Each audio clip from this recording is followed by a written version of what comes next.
Hey guys, so I wanted to go over with you today the new Rlaarlo dual motor AK 787. So I just got this today. I opened it at my lunch break, take a peek at it, and just want to go over some thoughts with you, some quick observations, and what comes in the package. Is it worth it? What's the goal of this car? What my goals of the car, maybe if you're thinking about purchasing one, what your goals might be. So, stunning, beautiful. I never really thought I was going to be into this car. When the AK-917 came out, I'm just like, oh, it's a great price for ready to run brushless. But man, it just with the scale looks, even if it's not going as fast as they claim, it just, scale-wise and the looks, it looks awesome. I think it's kind of funny though, some of the wording they use for their fake promos. What was the one? I don't see it on this chassis. Irritable. I saw on some of the wording. I'm like, why would they put that as a word? But whatever. But I mean, overall, the looks of it, the wheel covers. These aren't metal. These are plastic. But it does have the metal disc brakes. So, so if you get the single motor, dual motor, carbon, this is what you're going to expect out of it as far as you're going to have the disc brakes and some of the upgrades, the lighting up, all the lightings, the movable spoiler. So it just looks beautiful. Beautiful overall. I hear some guys talking about the wheel gap and how you can clean some of that up with some droop screws. I think someone said they're making a lowered shock tower, so you're a little bit lower on that. That's cool. Whatever. Down the road, that'd be great. I don't know why they just couldn't cut the body maybe just a little bit closer so that way it doesn't look like the huge gap it is. Maybe. I don't know. So initially, I'm very pleased with how it looks. There's a couple surprises to me that I don't understand. And I went on their website and looked at some of the specs. So when I first heard about this car, I have a bunch of 917s. I really didn't think I wanted this car. I was going to maybe set this one out. Other than, yes, it looks different. But when they said the dual motor, that's what kind of sold me. The dual motor brushless setup. Looking at my history, I've never seen any dual motor brushless cars to be offered. I could think a couple. I think there was like a T-Max brushed. At one time, there was a dual motor brushed RC car. But as far as a brushless twin motor, I haven't seen anything like that. And the claims that they were making were just phenomenal. So they're claiming 200 plus kmh, which equates to 125 miles per hour. So they didn't really allude to what setup's going to give you that, but I figure their slowest twin motor is going to give you that spec because it's 125 plus, right? So initially the order process was when they did the pre-order, you had to contact them via message and they sent you a price sheet and you pick your motor spec. That was pretty much the only option they really listed that was an option was the motor spec. Oh, and there's two different versions. So when they first announced it, it was a dual motor, and then they come out with the dual plus version. The plus was going to have your alloy upgrades, and then the standard dual was not going to have the alloy metal upgrades. So this is the plus version.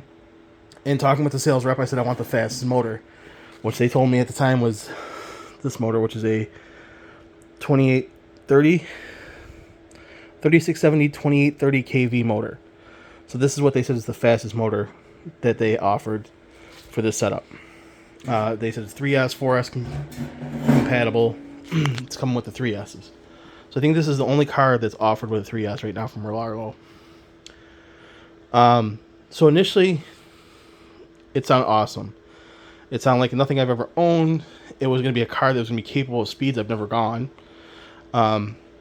I mean, I know those speeds, as long as the car could freewheel those speeds, I know in perfect conditions, it may get close to that, and it should get close to that in perfect conditions. But we know it's not a perfect world. You're not going to find a perfect road. The remote, I wouldn't trust. As far as distance wise, I'd upgrade the remote. But you want something that's capable of what their claims are. I don't know if this is going to be or if it's not. A couple things I know, just watching people have gotten. There's one guy mentioned about the gear mesh, so I'm definitely gonna check that out. I'll probably check the diff fluid and put some heavy diff fluid in there and check the shock oil and put the shock oil in there. I was a little bit disappointed though to find that the motors were not installed. I really thought I was getting a turnkey supercar. So I have to take this beautiful thing apart and put the optional motors in that I picked. So that's a little bit disappointing. And I mean, the more I think about it, I went on their website and they talk about customization, that these are made to order and customized, and you can contact them for any kind of customization you want. And really the only customization that they're offering is just the different motors. Because I even asked them about getting a different remote, and I was told no, they were only offering it with this remote. Dumble RC just came out with a new remote. So I was wondering if I can get the programmable one and then use that for all my Rlaarlo RC cars. I would pay the extra, $80 or $100, whatever it is, to get the Dumble remote and skip that one. But I was told that was not an option. Whatever. So I don't know what other customizations they're offering, and I don't know why that's on the website. I also think that they should have let people know that, hey, your motors aren't going to be installed, that you're going to have to install those. So that's a little disappointing. Overall, I think it's a beautiful car. I think, what am I going to do with this car? It's designed to be an all-out speed car, drag car. And I was watching some videos saying they're talking about the setup of these cars and such. So if it's to be a speed car all out, I'm probably going to want to strip down the brakes, take the brake lights off, and take out some of the extra stuff that's really not necessary for it to be a speed car. Is it worth it? I'd like to know what the gains are of keeping it or leaving it off. I mean, if this car is more capable than the remote's going to be, then I'd say just leave the stuff on. I mean, what's the point of taking that stuff off to gain a little bit lighter when you're still going to be able to run a 150 mile per hour pass? But so ideally, I think I want 3 of these. One with all this bling is probably going to be just a shelf queen, a shelf queen, and maybe run it off on a super clean road. A second one, I think I'd want all out functionality. I don't want the lipstick. I just want all the function. As far as stripping it down with all the stuff, putting the super duper hot rod motors in there and the gearing. And then I think the third one is going to be for, it would be a single motor, and it would be for a carpet track, which we have locally here. So that's where I could run it in a class. But I mean, the other two would be shelf queen, and an all-out speed, strip down, run it. And I was thinking, okay, so if you look at $169 for the carbon, $199 for the ready to run carbon, or no, I'm sorry, $299 for the ready to run carbon, and is it worth it to pay the extra $400 for this model? I'd have to sit down and really crunch the numbers to see, because I mean, I wanted a turnkey supercar, and it is pretty close, but it's, I wanted the hottest motor in there. I wanted to have the hottest shit. And I don't know, I feel like that Rlaarlo just made a bunch of these and said we're going to call them custom by just throwing in the specified motor, whatever you pick off from the list. So, I could tear it all apart and stick these in there, whatever. I mean, it's cool, I guess, because I got an extra set of motors now, so I could do something with these motors. I could stick those in my metal chassis. I think those would be an upgrade for the metal chassis.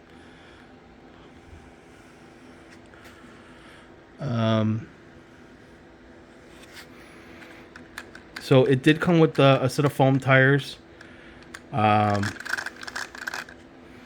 other thing too is, like, when you're paying the premium for this kit, and I would love for the motors to have been installed, I would love to have them road test it too. Go through it, make sure everything functions as it is. Make sure the diff fluid's right. To have the signature, the upgrade of the customization. That's one thing I'll pay extra for, is that additional service and attention to detail, is to make sure that me as an amateur could have a turnkey race car. That's just going to knock anything out of the box. And I mean, this is probably pretty close to it, but with the quality issues, I think I'm gonna have to go through it and just verify, and at that point cross the road to see if I'm gonna stick these motors in there, or if I'm just gonna get another carbon roller and stick these in there and strip it down to be a supercar.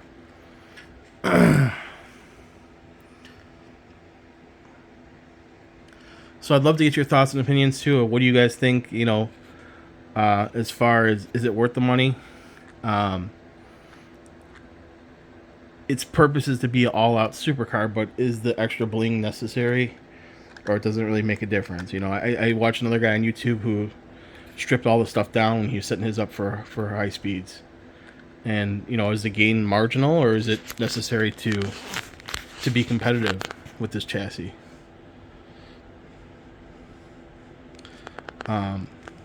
It's a lot heavier than the ready to run version.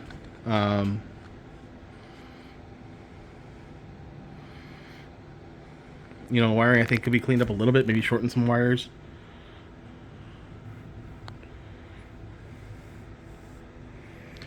As far as the Velcro strap, I know someone talked about that they were already ripping the Velcro straps on runs. I'll probably put some Velcro here. I know someone makes a pan L bracket that they put here and put the Velcro to kind of adhere the body, so it probably help keep the battery in as well, and maybe eliminate these Velcros underneath. So yeah, let me know what you guys think. These are my initial impressions. I haven't run the car. You know, if I could find I'm here in the Midwest. We're coming up to winter here, so the weather's crappy. There's gonna be salt all over the roads and everything soon. So I would have to find a really super clean road that I would want to run this on and try it. So I don't know if that's gonna happen anytime soon or before spring, but that'll give me a determination to help me determine what I want to do with this. Is it gonna end up just a shelf queen that I take off and run? Or should I do it right and have a supercar one without all the bling and make it as light as possible to be a true speed car?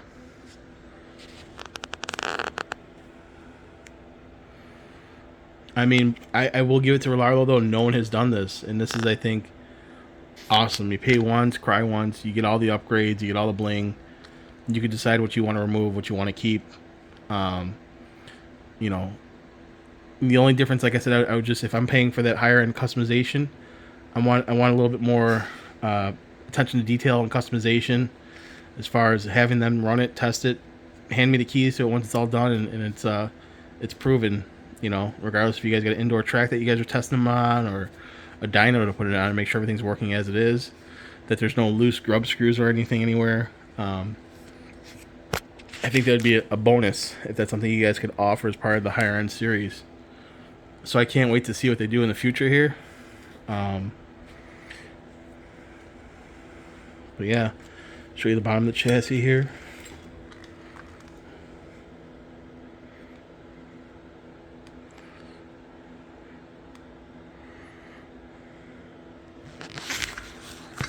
Put this back down.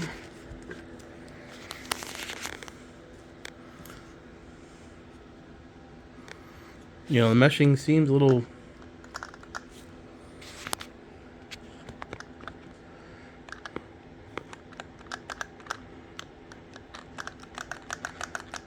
I don't know.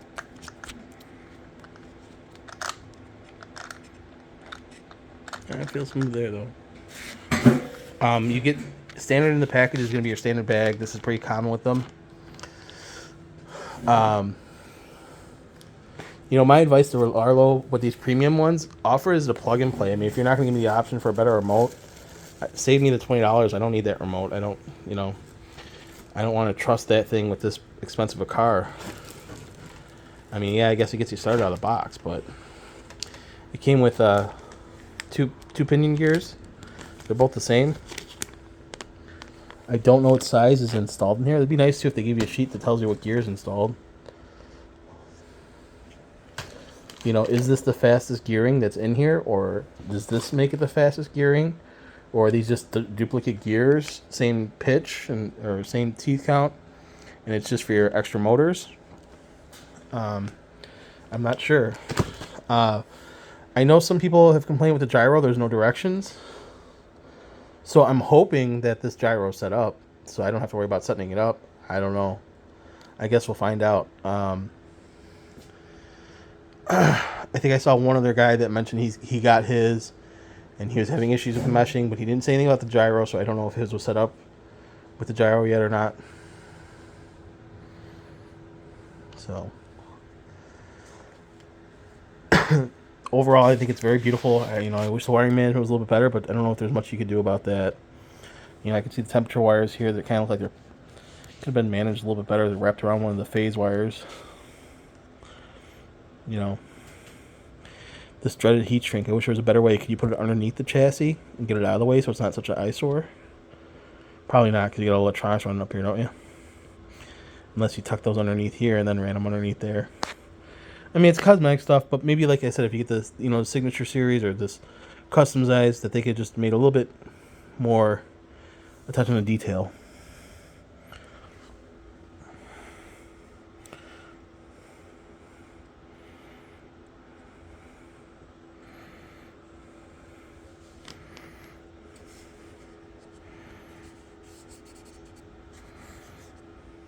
Why does the bumper look all beat up like it's...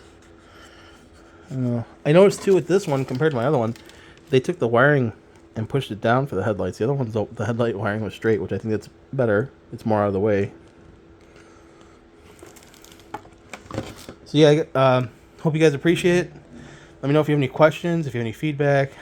Like I said, hopefully when I get it running, I can maybe give you guys another video if you're interested. Comment in the comments below. I don't know how soon it'll be, just because, like I said, the weather and such. Thank you guys.